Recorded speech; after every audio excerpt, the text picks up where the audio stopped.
કહે છે કે મમ્મી મારા બધા રમકડા જલ્દીથી સંતાડી દો. તો મમ્મી કહે છે કે આવું કેમ? તો પપ્પુ કહે છે કે મારો મિત્ર ઘરે આવી રહ્યો છે. તો મમ્મી કહે શું તે તારા બધા રમકડા ચોરી જશે? તો પપ્પુ કહે ના મમ્મી, તે તેના બધા રમકડા ઓળખી જશે. એક ઓપરેશન ટેબલમાં દર્દી સૂતેલો હતો. તે ડોક્ટરને પૂછે છે કે ડોક્ટર હવે તમે મને ક્યારે રજા આપશો? તો ડોક્ટર કહે કે જો ઓપરેશન સક્સેસફુલ રહ્યું તો 1 અઠવાડિયું, બાકી અડધો કલાક. દર્દી બેહોશ. એક શિક્ષક હોય છે, તે કહે છે સ્ટુડન્ટને કે જો પૃથ્વી પર કોઈ પણ ગ્રહ ટકરાઈ જાય તો શું થશે? તો વિદ્યાર્થી કહે કે તો ટનનો અવાજ આવશે. તો ટીચર કહે આવું કેમ?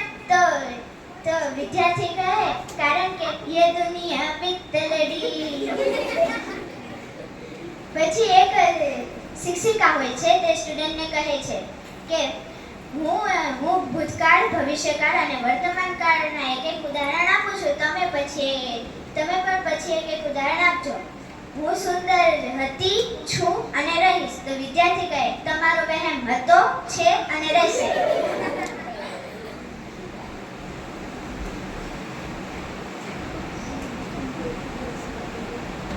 પછી એક પપ્પુ એક છોકરો હોય છે, તે છોકરીને કહે